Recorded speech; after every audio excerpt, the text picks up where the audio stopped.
Sup my dudes, Valk here. Today I'm going to be showing you guys how to solo the daily challenge. Now I can do this pretty much constantly or consistently with this setup, and basically you're not even going to be using Sungjin Woo. In fact, we could probably swap out Sungjin Woo here. We're going to swap Sungjin Woo out for Pain. Where's Pain at? Right here. We're going to swap Sungjin Woo out for Pain, and we're going to run this setup here.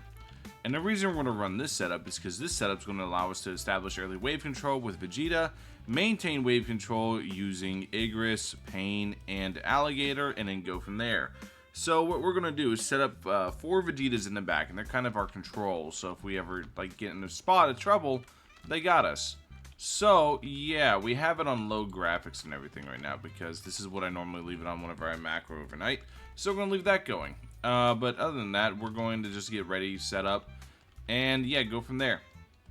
Now, the one thing that's a lot harder on daily challenge and other game modes is you just don't have the currency that you get inside Paragon. Inside Paragon, you get a ton of currency, and that makes a very, very big difference. So we're going to go ahead, we're going to do this. We're going to get this last one up and running, and then we're going to get ready to start setting up the Vegetas. With the because there's no speed modifiers, it's just shielded and thrice, we should be like plenty good to go. Thrice might give us a little bit of issue, but odds are we're fine.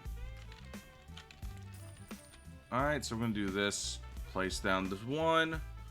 I think Vegeta's gonna be able to kill the 3 in time. Yeah. Alright, so let's go ahead, let's turn the graphics up. Looking at low detail mode looks kind of nasty, right? So we're gonna do this, turn up all the graphics. Oh yeah, there we go, now it's all pretty again.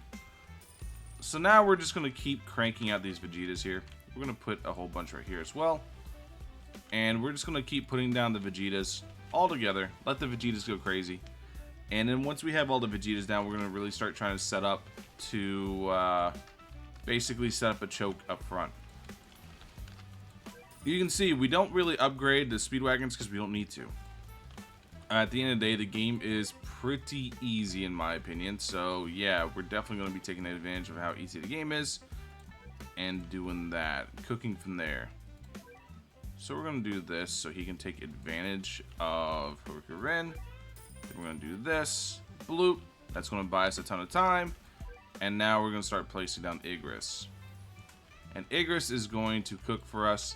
The whole point right now is just to make sure they get to the Vegetas with the shields already shredded, and to make sure we stay out of Vegeta's way. So Vegeta can go ahead and keep handling cleanup. And now we're going to go ahead and just start spamming these Igrises. This is why we brought Igris.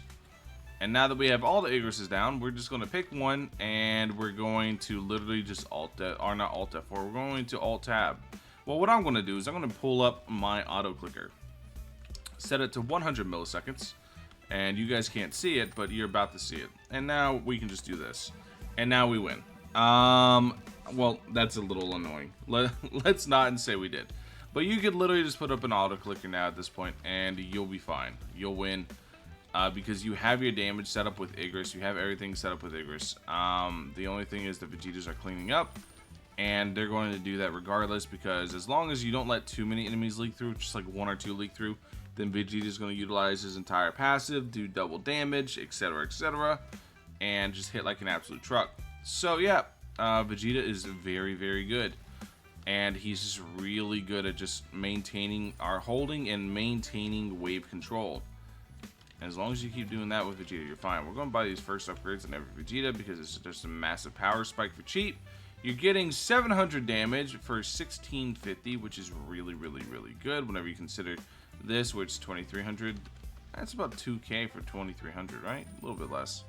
That's pretty good too. But 700 for 1650 is pretty good.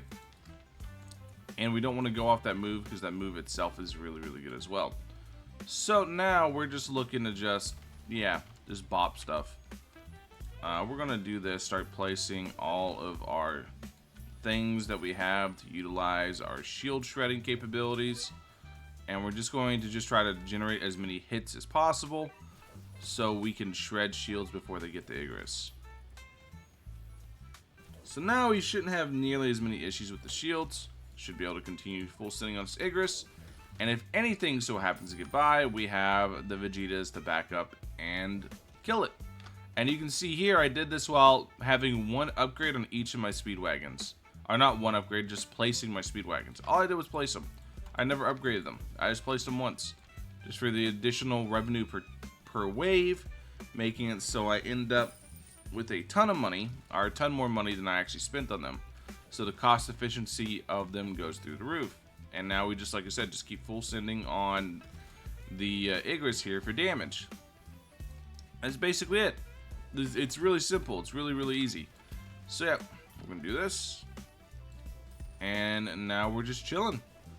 There were a couple upgrades at the full AoE, but obviously we don't care about the full AoE, or we'd be upgrading the Speedwagons instead of the Igris. We're just here just to bop it, basically. But yeah, the whole thing and the whole reason you want Vegeta is because it helps you maintain wave control, and it helps you keep that wave control pretty early on, and then it allows you to just set up to where Igris can just carry, because Igris is really, really, really strong. So yeah, that's basically all there is to it. And now we're just waiting on them to clean up everything. Alright. So, is this Sorcery? It is, so this could be annoying. Because Sorcery is a very annoying boss. Alright, all the puppets are dead. Next up is Sorcery. Sorcery's gonna get hit like a truck. Yeah. Yeah, the Igris is just so strong, dude.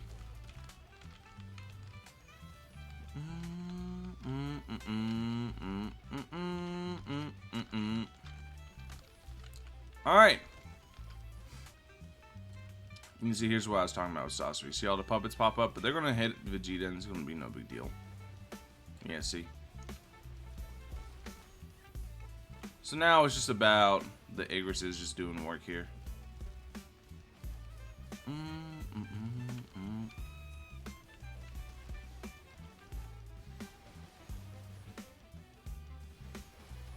Alright, so now the Vegetas clean up and we're good to go.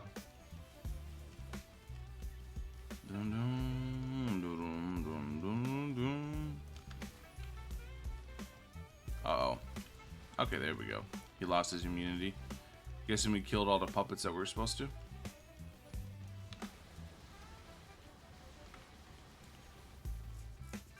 Alright, so now we're just big chilling. Letting the Vegetas tear them down. And you can see these are just one upgrade Vegetas. He just does that much damage.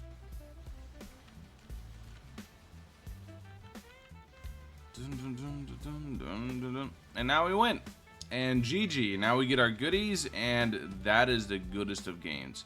But yep, that's how you easily do the daily challenge. It all just comes down to Vegeta. You don't really need Igris. Anybody can take over Igris' spot here.